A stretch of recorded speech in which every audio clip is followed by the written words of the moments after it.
বাংলাদেশ ভ্রমণের সতর্কতা শিথিল, পার্বত্য অঞ্চল নিয়ে যুক্তরাষ্ট্রের নতুন নির্দেশনা। তুমুল বিতর্কের পরই আবার এক কাতারে কমলা ট্রাম্প।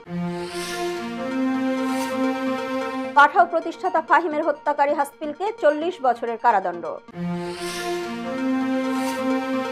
ব্রঙ্কসে 9/11-এ নিহত ও আহতদের জন্য স্মরণ সভা অনুষ্ঠিত। শিক্ষার্থীদের বিক্ষোভের মুখে মণিপুর ছাড়লেন গভর্নর। পেরুর সাবেক প্রেসিডেন্ট আলবার্তো ফুজিমোরি আর নেই। এবং পাকিস্তানকে হোয়াইট ওয়াশ করায় ক্রিকেটারদের সংবর্ধনা দিলেন প্রধান উপদেষ্টা। আসসালামু আলাইকুম, সবাইকে স্বাগত জানাচ্ছি মিলেনিয়াম টিভি ইউএস এর প্রতিদিনের বাংলা সংবাদে। আপনাদের সাথে রয়েছে আমি সুমি আহসান। দেখছিলেন সংবাদ শিরোনাম, এবারে বিস্তারিত। প্রথমে বাংলাদেশ প্রসঙ্গ।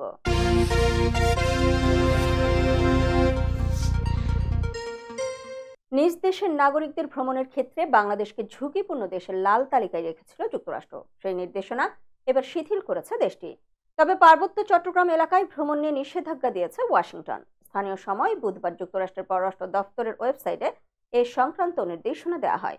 মূলত গত জুলাইয়ের ভ্রমণ সতর্কতার আপডেট প্রকাশ করা হয়েছে। এতে পররাষ্ট্র দপ্তর বলছে, বাংলাদেশকে লাল তালিকাভুক্ত করে গত জুলাইয়ের লেভেল 4 বা চতুর্থ পর্যায়ের ভ্রমণ সতর্কতা জারি করা হয়। এতে মার্কিনীদের পরবর্তী নির্দেশ না দেওয়া পর্যন্ত বাংলাদেশে ভ্রমণ না করার পরামর্শ দেওয়া হয়েছিল। তবে নতুন নির্দেশনায় বলা হয়েছে, যুক্তরাষ্ট্র বাংলাদেশে ভ্রমণ করতে পারবে, তবে এক্ষেত্রে কিছু নির্দেশনা মানতে হবে। বাংলাদেশের কিছু এলাকায় ঝুঁকি বেড়েছে উল্লেখ করে নির্দেশনায় বলা হয়, অস্থিরতা, অপরাধ এবং সন্ত্রাসী কর্মকাণ্ডের কারণে বাংলাদেশ ভ্রমণের বিষয়টি পুনর্বিবেচনা করুন। বিক্ষোভ এবং রাজনৈতিক সমাবেশ এড়িয়ে চলুন। শান্তিপূর্ণ বিক্ষোভ সহিংসতায় রূপ নিতে পারে। ব্রেকিং ইভেন্টগুলোর জন্য স্থানীয় গণমাধ্যমে নজর রাখুন। এদিকে যুক্তরাষ্ট্রের নাগরিকদের সাম্প্রদায়িক সহিংসতা, অপরাধ, সন্ত্রাস, অপহরণ এবং অন্যান্য নিরাপত্তা ঝুঁকির কারণে খাগড়াছড়ি, রাঙ্গামাটি এবং বান্দরবান পার্বত্য অঞ্চলের জেলাগুলোতে ভ্রমণ না করতে বলা হয়েছে নির্দেশনায়। চলতি বছরের নবম শ্রেণীর বাংলা বিষয়ের বার্ষিক সামষ্টিক মূল্যায়নের একটি নমুনা প্রশ্নে স্থান পেয়েছে সরকারি চাকরিতে কোটা সংস্কার আন্দোলনে নিহত রংপুরের বেগম রোকেয়া বিশ্ববিদ্যালয়ের ছাত্র আবু সাইদের প্রসঙ্গ। এতে আবু সাইদের একটি ইলাস্ট্রেশন দিয়ে শিক্ষার্থীদের কাছে দুটি প্রশ্নের উত্তর জানতে চাওয়া হয়েছে। বুধবার জাতীয় শিক্ষাক্রম ও পাঠ্যপুস্তক বোর্ডের ওয়েবসাইটে মূল্যায়ন নির্দেশিকাটি প্রকাশ করা হয়েছে। এই নমুনা প্রশ্ন মাথায় রেখে বিদ্যালয়গুলো নিজেদের মতো করে প্রশ্নপত্র প্রণয়ন করবে। ওই নমুনা প্রশ্নের একাংশে আবু সাইদকে নিয়ে কৌশিক সরকারের আঁকা আলোচিত ইলাস্ট্রেশনটি স্থান পেয়েছে। ওই ইলাস্ট্রেশনটি দিয়ে নমুনা প্রশ্নে বলা হয়েছে, নিচের ছবিটি কৌশিক সরকারের আঁকা। ছবিটি ভালোভাবে পর্যবেক্ষণ করো এবং সংশ্লিষ্ট প্রশ্নের উত্তর দাও। ক, ছবির বিষয় এবং চিত্রশিল্পী বা চিত্রগ্রাহকের দৃষ্টিভঙ্গি বর্ণনা করো। খ, ছবিটি স্মৃতিস্তম্ভ কবিতার মূল চেতনা তুলে ধরে কি? তোমার মতের পক্ষে যুক্তি দাও। প্রসঙ্গত, কোটা সংস্কার আন্দোলনে অংশ নিয়ে গত 16 জুলাই রংপুরে গুলিবিদ্ধ হয়ে আবু সাইদ নিহত হন। ওই ঘটনার ভিডিও ছড়িয়ে পড়ার পর সারা দেশে আন্দোলন জোরদার হয়। এক পর্যায়ে কোটা সংস্কার আন্দোলনের প্ল্যাটফর্ম বৈষম্য বিরোধী ছাত্র আন্দোলনে শেখ হাসিনা সরকারের পদত্যাগের এক দফা দাবিতে আন্দোলনে নামে। ছাত্র জনতার অভ্যুত্থানে গত 5 আগস্ট প্রধানমন্ত্রী পদ থেকে পদত্যাগ করে দেশ ছাড়েন শেখ হাসিনা। এরপর 8 আগস্ট ডক্টর মোহাম্মদ ইউনূসের নেতৃত্বে অন্তর্বর্তী সরকার গঠিত হয়। দর্শক, এবারে দেখবেন যুক্তরাষ্ট্র সংবাদ।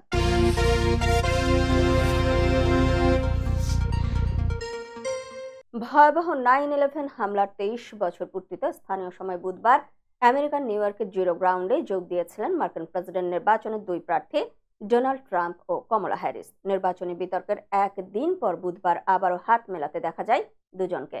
বার্তা সংস্থা এএফপির প্রতিবেদনে এ তথ্য জানানো হয়। এতে বলা হয়, ট্রাম্প কমলার সঙ্গে জিরো গ্রাউন্ডে সেখানে উপস্থিত ছিলেন মার্কিন প্রেসিডেন্ট জো বাইডেন ও সেনেট নেতা চাক শুমার। অন্যদিকে ট্রাম্পের সঙ্গে দেখা গেছে তার রানিং মেট জেডি ভান্সকে। বুধবার ঘণ্টা বাজিয়ে শুরু হয় 9/11-এর বর্ষপূর্তির আনুষ্ঠানিকতা। বাজানো হয় জাতীয় সঙ্গীত। রাজনৈতিক নেতা কর্মীদের পাশাপাশি হামলায় নিহতদের স্মরণ করেন স্বজনরাও। পরে পেন্টাগনের ফ্লাইট 93 স্মৃতিসৌধে গিয়ে শ্রদ্ধা জানান কমলা ও বাইডেন। 2001 সালের 11 সেপ্টেম্বর নিউ ইয়র্কের টুইন টাওয়ার, পেন্টাগন ও পেনসিলভানিয়ায় ভয়াবহ সন্ত্রাসী হামলা হয়। এতে প্রাণ হারায় অন্তত 3000 মানুষ। প্রযুক্তি উদ্যোক্তা ফাহিম সালেহকে হত্যার ঘটনায় তার ব্যক্তিগত সহকারী টাইরেস হাসপিল দোষী সাব্যস্ত হয়। তাকে 40 বছরের কারাদণ্ড দিয়েছেন যুক্তরাষ্ট্রের আদালত। বৃহস্পতিবার ম্যানহাটনের ডিস্ট্রিক্ট অ্যাটর্নির বরাত দিয়ে বার্তা সংস্থা এপির এক প্রতিবেদনে এই তথ্য জানানো হয়। Fahim Saleh Bangladesh ride sharing app পাঠর সহ প্রতিষ্ঠাতা ও নাইজেরিয়া ভিত্তিক মোটর বাইক স্টার্টআপ গোকাদার প্রধান নির্বাহী কর্মকর্তা ছিলেন।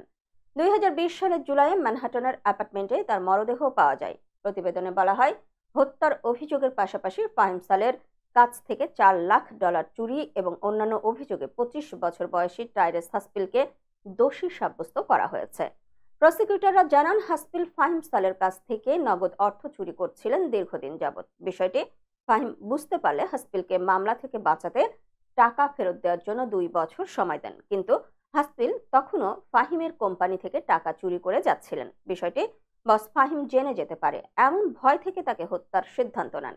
উল্লেখ্য, 2020 সালের 13 জুলাই ফাহিম সালেহকে হত্যা করেন টাইরেস হাসপিল। পরের দিন একটি বৈদ্যুতিক করাত দিয়ে ফাহিমের শরীর টুকরো টুকরো করার জন্য অ্যাপার্টমেন্টে ফিরে যান। মরদেহ কাটার এক পর্যায়ে করাতের ব্যাটারির চার্জ শেষ হয়ে যায়। পরে হাসপিল চার্জার কিনতে বাইরে যান। এরই মধ্যে ফাহিমের চাচাতো ভাই অ্যাপার্টমেন্টে এসে তার ছিন্ন ভিন্ন মরদেহ দেখতে পান। এ ঘটনার কয়েকদিন পর পুলিশ হাসপিলকে গ্রেফতার করে। দর্শক, মিলেনিয়াম টিভি ইউএস এর প্রতিদিনের বাংলা সংবাদের এ পর্যায়ে ছোট্ট একটি বিরতি, সঙ্গেই থাকুন।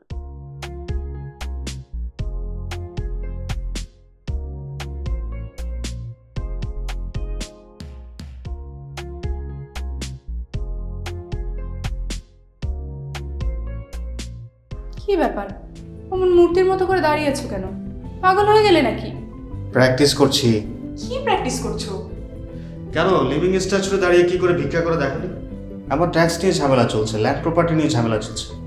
এগুলো সমাধান না হলে কিছুদিন পর আমাকে ওইভাবে দাঁড়িয়ে ভিক্ষা করতে হবে। তাই এখন থেকে দাঁড়িয়ে প্র্যাকটিস করছি। আহা, এত চিন্তা করছো কেন?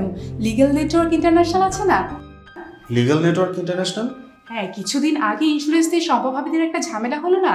লিগ্যাল নেটওয়ার্কের মাধ্যমেই তো সেটা সমাধান হলো।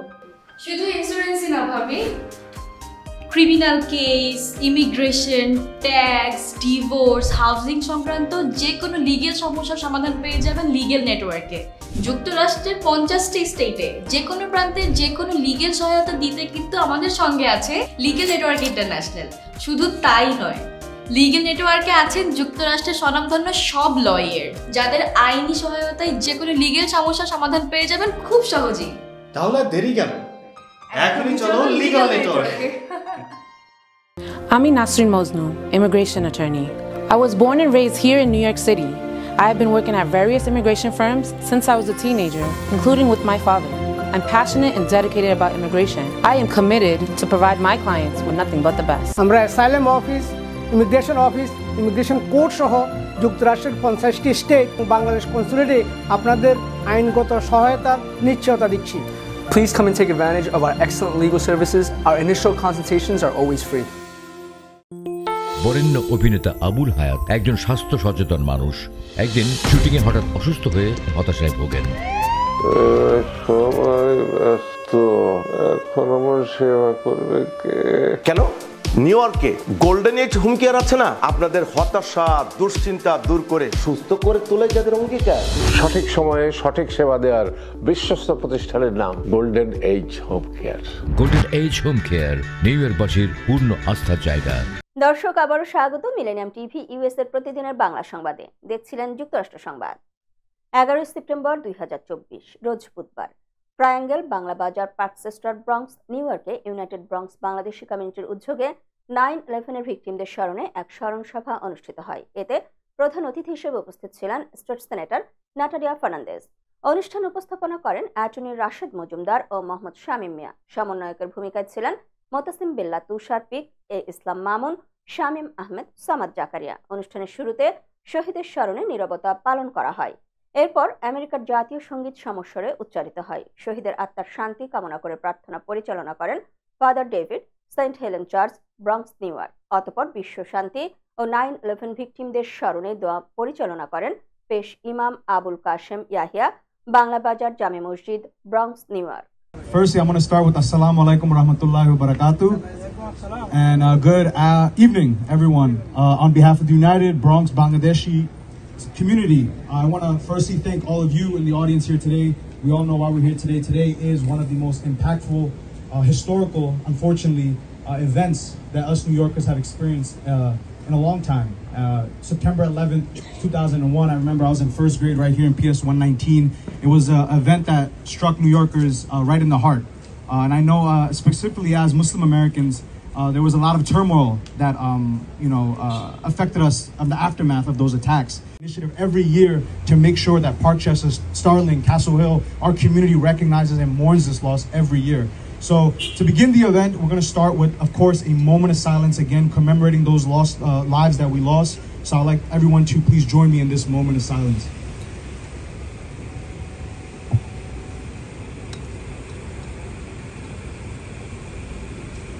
Thank you so much. Now, moving on, we have a special treat. I want to thank the St. Helena School Scouts for coming out with their color guards to grace us with their presentation of the flag and to commemorate again those fallen soldiers and lost lives of 9/11. So I'm going to give it over to St. Helena School, their Scouts.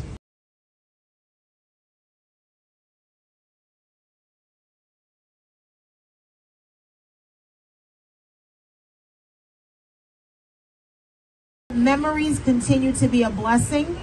May God continue to bless all of us, this nation, this state, this city, and this borough. And may we always reflect on September 11th, 2001 and vow to never forget. Assalamu alaikum, my brothers and my sisters, and may God bless you all. 11 সেপ্টেম্বরের হামলা যা 9/11 নামে পরিচিত 2001 সালের 11 September মঙ্গলবার সকালে ছিনতাইকৃত বিমান যোগে যুক্তরাষ্ট্রের উপর আল কায়েদার একই সাথে 4টি সমন্বিত আত্মঘাতী হামলা করেন। ওই হামলায় 2997 জন নিহত, 6000-এর অধিক মানুষ আহত হন এবং অবকাঠামো ও সম্পদ ধ্বংসপ্রাপ্ত হয় প্রায় $10 বিলিয়ন মার্কিন ডলারের। উপস্থিত থেকে দিনটির গুরুত্ব তুলে ধরে বক্তব্য রাখেন senator Nathalia Fernandez, assemblywoman, Bronx borough president Vanessa Gibson, community board 9-এর chairman N Majumder, masters of law, Khalil food ফাউন্ডেশনের CEO Khalilur Rahman, attorney Rashed Majumder, captain Blanco, police president 43, lieutenant Ian, police president 43, কমিউনিটির পরিচিত মুখ লেফটেন্যান্ট বিলাল উদ্দিন, প্রফেসর সানাউল্লাহ, কামাল উদ্দিন, হাসান আলী, কাজী রবিউজ্জামান, খায়রুল ইসলাম নাসির, মিয়া মোহাম্মদ দাউদ, নুরে আলম জিকু। 9/11 দিনটির স্মৃতিচারণ করে বক্তব্য রাখেন জগলুল চৌধুরী, সদস্য কমিউনিটি বোর্ড 9 ও মোতাসিম বিল্লা তুষার পি। উপস্থিত ছিলেন বিজয় কৃষ্ণ সাহা, কবি সুধাংশু কুমার মণ্ডল, মুক্তিযোদ্ধা আব্দুস সালাম, মুক্তিযোদ্ধা আব্দুর রৌফ, মুক্তিযোদ্ধা জিল্লুর রহমান, মুক্তিযোদ্ধা লিয়াকত আলী, তহিদুল ইসলাম, জামাল আহমেদ, আজিজুল হক, মকবুল মিয়া, লুৎফর রহমান, জালাল সর্দার কমিশনার, মঞ্জুর চকদার, শাহ আলম সহ প্রমুখ। স্কাউট দলের উপস্থিতি অনুষ্ঠানটি আরও প্রাণবন্ত করে তোলে। প্রতিনিধিত্ব করেন সেন্ট হেলেনা স্কুল, ব্রঙ্কসের স্কাউট দল। রিপোর্টটি পাঠিয়েছেন আমাদের প্রতিনিধি কাজী রবিউজ্জামান। দর্শক, এবারে দেখবেন আন্তর্জাতিক সংবাদ।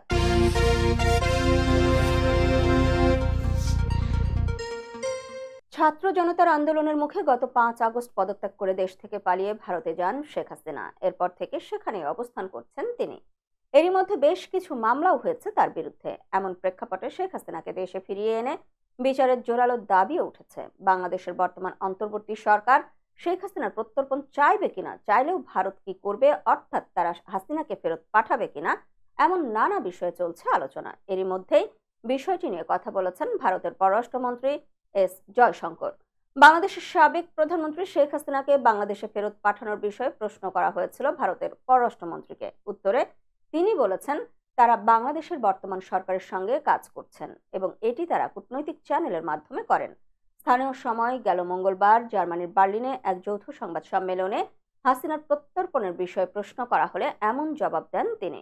সংবাদ সম্মেলনে এক সাংবাদিক বাংলাদেশের সাবেক প্রধানমন্ত্রী শেখ হাসিনাকে ফেরত পাঠানোর বিষয়ে প্রশ্ন করেন। তিনি জানতে চান, বাংলাদেশের কর্তৃপক্ষ বলছে তারা শেখ হাসিনার প্রত্যর্পণ চাইবে, ভারত কি সেই অনুরোধ বিবেচনা করবে?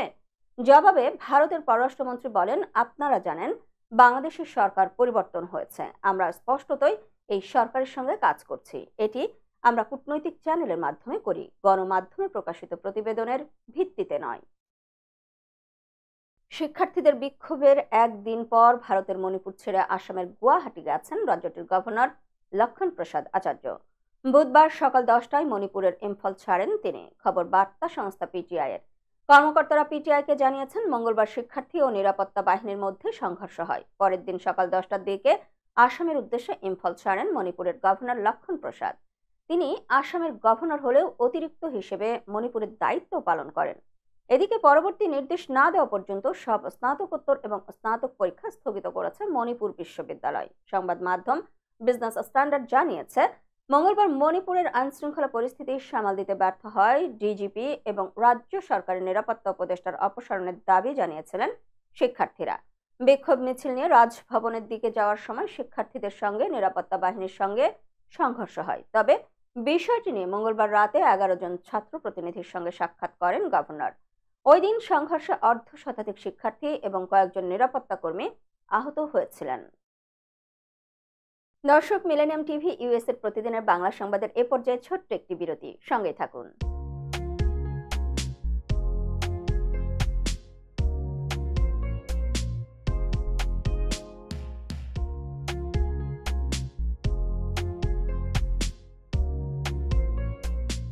কি ব্যাপার, অমন মূর্তির মতো করে দাঁড়িয়ে আছো কেন? পাগল হয়ে গেলে নাকি? প্র্যাকটিস করছি। কি প্র্যাকটিস করছো? কেন লিভিং স্ট্যাচুতে দাঁড়িয়ে কি করে ভিক্ষা করে দেখনি? আমার ট্যাক্স নিয়ে ঝামেলা চলছে, ল্যান্ড প্রপার্টি নিয়ে ঝামেলা চলছে। এগুলো সমাধান না হলে কিছুদিন পর আমাকে ওইভাবে দাঁড়িয়ে ভিক্ষা করতে হবে। তো এখন থেকে দাঁড়িয়ে প্র্যাকটিস করছি। আহা, এত চিন্তা করছো কেন? লিগ্যাল নেটওয়ার্ক ইন্টারন্যাশনাল আছে না? Legal network international? হ্যাঁ, কিছুদিন আগে ইন্স্যুরেন্স দিয়ে সম্পভাবীদের একটা ঝামেলা হলো না? লিগ্যাল নেটওয়ার্কের মাধ্যমেই তো সেটা সমাধান হলো। শুধু ইন্স্যুরেন্সই না ভাবি, criminal case, immigration, tax, divorce, housing সংক্রান্ত যে কোনো লিগেল সমস্যার সমাধান পেয়ে যাবেন লিগেল নেটওয়ার্কে।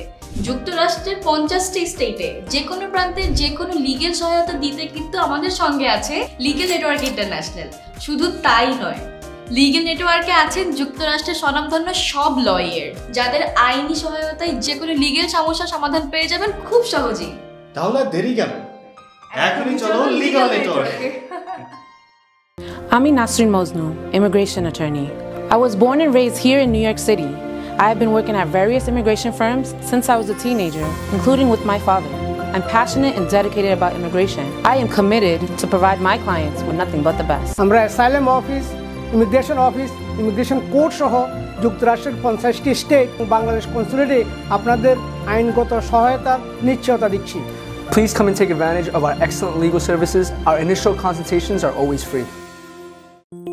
বরেণ্য অভিনেতা আবুল হায়াত একজন স্বাস্থ্য সচেতন মানুষ। একদিন শুটিংয়ে হঠাৎ অসুস্থ হয়ে হতাশায় ভোগেন। সবাই ব্যস্ত, এখন আমার সেবা করবে কে? কেন নিউ ইয়র্কে গোল্ডেন এজ হোম কেয়ার আছে না? আপনাদের হতাশা দুশ্চিন্তা দূর করে সুস্থ করে তোলে যাদের অঙ্গীকার। সঠিক সময়ে সঠিক সেবা দেওয়ার বিশ্বস্ত প্রতিষ্ঠানের নাম Golden Age Home Care. Golden Age Home Care New ইয়র্কবাসীর পূর্ণ আস্থার জায়গা। দর্শক, আবারও স্বাগত মিলেনিয়াম টিভি ইউএস এর প্রতিদিনের বাংলা সংবাদে। দেখছিলেন আন্তর্জাতিক সংবাদ। পেরুর সাবেক প্রেসিডেন্ট আলবার্তো ফুজিমোরি মারা গেছেন। বুধবার দেশটির রাজধানী লিমাতে তিনি শেষ নিঃশ্বাস ত্যাগ করেন। মৃত্যুকালে তার বয়স হয়েছিল 86 বছর। খবর এনডিটিভির। সামাজিক মাধ্যম এক্সে দেয়া এক পোস্টে আলবার্তোর সন্তান কাইকো হিরোসাচি ও কেনজি ফুজিমোরি জানান, ক্যান্সারের সঙ্গে দীর্ঘ সংগ্রামের পর আমাদের পিতা আলবার্তো ফুজিমোরি এখন সৃষ্টিকর্তার সঙ্গে মিলিত হয়েছেন। এত কিছুর জন্য ধন্যবাদ বাবা। 1990 থেকে 2000 সাল পর্যন্ত পেরুর প্রেসিডেন্ট হিসেবে দায়িত্ব পালন করেছেন আলবার্তো ফুজিমোরি। এই সময় বেশ শক্ত হাতে দেশ শাসন করেন তিনি। তার শাসনামলে পেরুর তথাকথিত সন্ত্রাস বিরোধী যুদ্ধের অংশ হিসেবে বামপন্থী শাইনিং পাথ ও তুপাক আমারো বিদ্রোহী গোষ্ঠীর ওপর রক্তক্ষয়ী দমন পীড়ন চালানো হয়। 1980 থেকে 2000 সালের মধ্যে এই সংঘাতে 69,000-এর বেশি মানুষ নিহত এবং 21,000 মানুষ নিখোঁজ হন। তাদের বেশিরভাগই বেসামরিক মানুষজন। পরে 2009 সালে মানবতা বিরোধী অপরাধের দায়ে তাকে 25 বছরের সাজা দেয় আদালত। এরই মধ্যে 16 বছর জেল খাটেন তিনি। তবে 2023 সালের ডিসেম্বরে মানবিক কারণে তাকে মুক্তি দেওয়া হয়। বুধবার সকালে এএফপির একটি সূত্র জানায়, আগস্টে জিহ্বার ক্যান্সারের চিকিৎসা শেষে তার স্বাস্থ্যের দ্রুত অবনতি ঘটে। শেষবার তাকে বৃহস্পতিবার জনসমক্ষে দেখা যায়। তখন তিনি লিমার মিরাফ্লোরেস জেলার একটি ক্লিনিক থেকে বের হচ্ছিলেন এবং সেখানে সিটি স্ক্যান করান। আলবার্তোর মৃত্যুতে তার পরিবারের প্রতি সমবেদনা জানিয়েছেন দেশটির প্রধানমন্ত্রী গুস্তাভো আদ্রিয়ানজেন। তিনি বলেন, আমরা তার সন্তান ও আত্মীয়দের জানাতে চাই যে আমরা শোকাহত।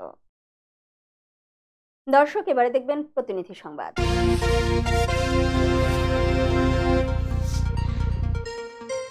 এই ক্রান্তিকালে আমাদের ঘুরে দাঁড়ানোর সময়ে যারা গার্মেন্টস শিল্পকে ক্ষতিগ্রস্ত করে দেশের উন্নয়নকে বাধাগ্রস্ত করতে চাচ্ছে, সকলে ঐক্যবদ্ধ হয়ে তাদের বিরুদ্ধে রুখে দাঁড়াতে হবে বলে মন্তব্য করেছেন বাংলাদেশ পোশাক প্রস্তুতকারক ও রপ্তানিকারক সমিতির সভাপতি খন্দকার রফিকুল ইসলাম। আমাদের প্রতিনিধি আনিসুর রহমান জানান, বুধবার বিকেলে আশুলিয়ার নরসিংহপুর এলাকায় চলমান নৈরাজ্য বিশৃঙ্খলা থেকে গার্মেন্টস শিল্পকে রক্ষায় আয়োজিত শ্রমিক জনতার সমাবেশে প্রধান অতিথির বক্তব্যে তিনি এসব কথা বলেন। শ্রমিক জনতার সমাবেশে সভাপতিত্ব করেন সাভারের সাবেক সংসদ সদস্য ডাক্তার দেওয়ান মোহাম্মদ সালাউদ্দিন বাবু। সভায় অনেকের মধ্যে বক্তব্য রাখেন হামিম গ্রুপের ব্যবস্থাপনা পরিচালক একে আজাদ, আল মুসলিম গ্রুপের ব্যবস্থাপনা পরিচালক আবদুল্লাহ, সাভার উপজেলা পরিষদের সাবেক ভাইস চেয়ারম্যান দেওয়ান মঈনুদ্দিন বিপ্লব, আশুলিয়া থানা বিএনপির সাধারণ সম্পাদক আব্দুল গফুর মিয়া সহ প্রমুখ। দর্শক, এবারে দেখবেন বিনোদন সংবাদ।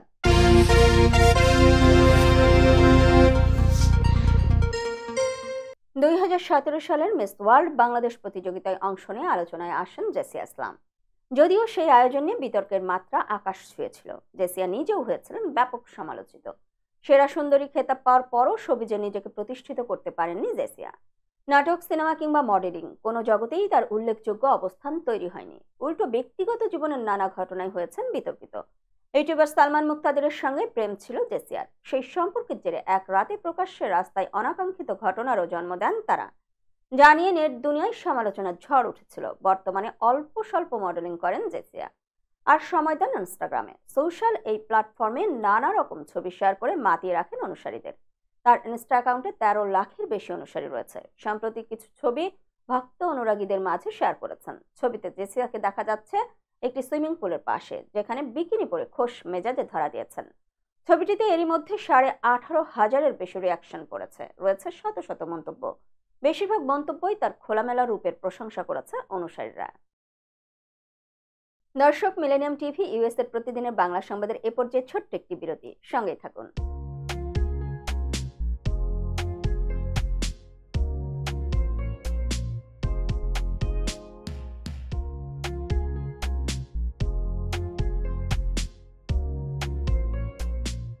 কি ব্যাপার, অমন মূর্তির মতো করে দাঁড়িয়ে আছো কেন?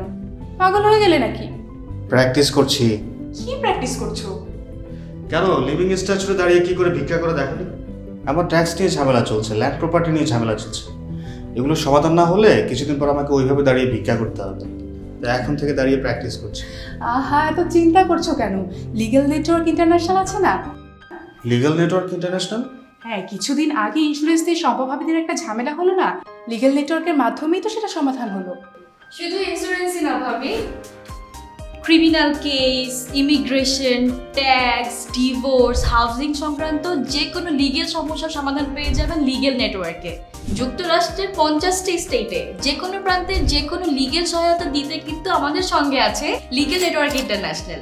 শুধু তাই নয়, লিগেল নেটওয়ার্কে আছেন যুক্তরাষ্ট্রের স্বনামধন্য সব লয়ার, যাদের আইনি সহায়তায় যে কোনো লিগেল সমস্যার সমাধান পেয়ে যাবেন খুব সহজেই। তাহলে দেরি কেন? এখনই চলো লিগ্যাল নেটওয়ার্কে। I'm Nasrin Mosnu, immigration attorney. I was born and raised here in New York City. I have been working at various immigration firms since I was a teenager, including with my father. I'm passionate and dedicated about immigration. I am committed to provide my clients with nothing but the best. আমরা asylum office, immigration court সহ যুক্তরাষ্ট্রের 50টি state ও বাংলাদেশ কনসুলেটে আপনাদের আইনগত সহায়তার নিশ্চয়তা দিচ্ছি। Please come and take advantage of our excellent legal services. Our initial consultations are always free. বরেণ্য অভিনেতা আবুল হায়াত একজন স্বাস্থ্য সচেতন মানুষ। একদিন শুটিংয়ে হঠাৎ অসুস্থ হয়ে হতাশায় ভোগেন। সবাই ব্যস্ত, এখন আমার সেবা করবে কে? কেন নিউ ইয়র্কে গোল্ডেন এজ হোম কেয়ার আছে না, আপনাদের হতাশা দুশ্চিন্তা দূর করে সুস্থ করে তোলে যাদের অঙ্গীকার। সঠিক সময়ে সঠিক সেবা দেওয়ার বিশ্বস্ত প্রতিষ্ঠানের নাম Golden Age Home Care. Golden Age Home Care New ইয়র্কবাসীর পূর্ণ আস্থার জায়গা। দর্শক, আবারও স্বাগত মিলেনিয়াম টিভি ইউএস এর প্রতিদিনের বাংলা সংবাদে। দেখছিলেন বিনোদন সংবাদ।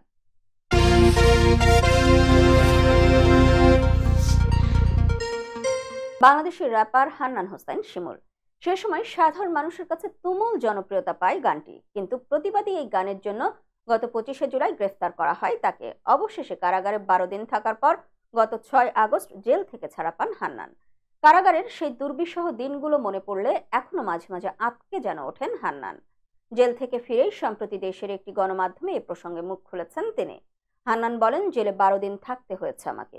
যদিও গ্রেফতারের আগে এ বিষয়ে কিছুই জানত না আমার পরিবার, তবে আমি যখন বুঝতে পারি আমার বিরুদ্ধে ভাঙচুর বিস্ফোরণের মামলা দেওয়া হয়েছে, তখন বিষয়টি নিয়ে আর কিছুই করার ছিল না। র্যাপার বলেন, প্রথমে আমাকে টাওয়ারে রাখা হয়েছিল, বাইরে বের হওয়ার কোনো উপায় ছিল না। পরে টাওয়ার থেকে নামিয়ে বাইরে সেলে নিয়ে যাওয়া হয়। সেখানে ছোট একটা রুমের মধ্যে আমরা 3 জন ছিলাম।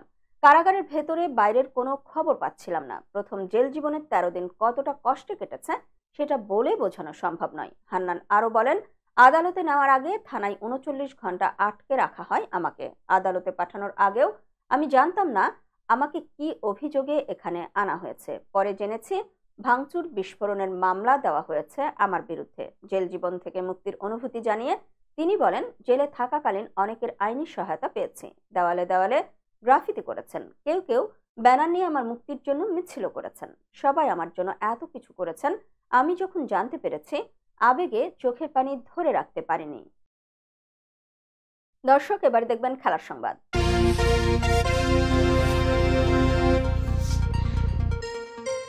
দুই ম্যাচের টেস্ট সিরিজে পাকিস্তানকে তাদের মাটিতে হোয়াইট ওয়াশ করে সিরিজ জিতেছে বাংলাদেশ। সেই সঙ্গে পাকিস্তানের বিপক্ষে টেস্টে প্রথম জয়ও পেয়েছে বাংলাদেশ। দলের এমন অর্জনের পর অধিনায়ক শান্তকে অভিনন্দন জানিয়েছিলেন অন্তর্বর্তী সরকারের প্রধান উপদেষ্টা ডক্টর মোহাম্মদ ইউনূস। সেই সময় তিনি ক্রিকেটারদের সংবর্ধনা দেওয়ার ঘোষণা দিয়েছিলেন। ক্রিকেটাররা দেশে ফিরেই ভারত সফরের জন্য প্রস্তুতি নিতে শুরু করেছিল।